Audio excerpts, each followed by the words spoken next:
নবম দশমে নিয়োগের ভেরিফিকেশন পিছোচ্ছে। ফেব্রুয়ারির আগে ভেরিফিকেশন শুরু নয়, আগে একাদশ দ্বাদশের প্যানেল প্রকাশ কাউন্সিলে। নবম দশমে নিয়োগের ভেরিফিকেশন পিছোচ্ছে। বিষয়ের ডিটেলস জানাবে সোমরাজ, রয়েছে টেলিফোন লাইনে। সোমরাজ, দেখো, নবম দশমের শিক্ষক নিয়োগের ভেরিফিকেশন প্রক্রিয়া আরো পিছিয়ে যাচ্ছে এবং যেটা সূত্র মারফত জানা যাচ্ছে, ফেব্রুয়ারি মাসের আগে নবম দশমের শিক্ষক নিয়োগের ভেরিফিকেশন প্রক্রিয়া শুরু করা হচ্ছে না এসএসসির তরফে। কারণ হিসেবে জানা যাচ্ছে, একাদশ দ্বাদশের শিক্ষক নিয়োগের চূড়ান্ত মেধা তালিকা প্রকাশ হবে। সেই চূড়ান্ত মেধা তালিকা প্রকাশের পর তার কাউন্সিলিং প্রক্রিয়া শুরু হবে।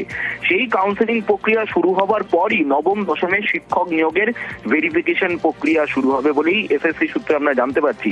যেটা আরো জানা যাচ্ছে, ফেব্রুয়ারি মাসে যে ভেরিফিকেশন প্রক্রিয়া শুরু করা হবে এসএসসির তরফে, সেটা বেশ কিছুটা সময় লাগবে। তার কারণ তুমি জানো, ইতিমধ্যে নবম দশমের ভেরিফিকেশন তথা ইন্টারভিউ যে তালিকা এসএসসি প্রকাশ করেছে, সেখানে প্রায় 40,000 চাকরি প্রার্থীকে ইন্টারভিউ তথা ভেরিফিকেশনের জন্য ডাকা হয়েছে।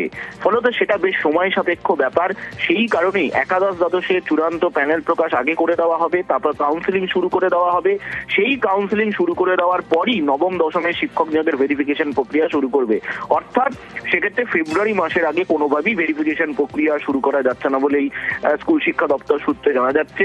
ফলত নবম দশমের শিক্ষক নিয়োগের ভেরিফিকেশন প্রক্রিয়া আরো পিছিয়ে দেওয়া হচ্ছে। বেশ, সঙ্গে থাকো।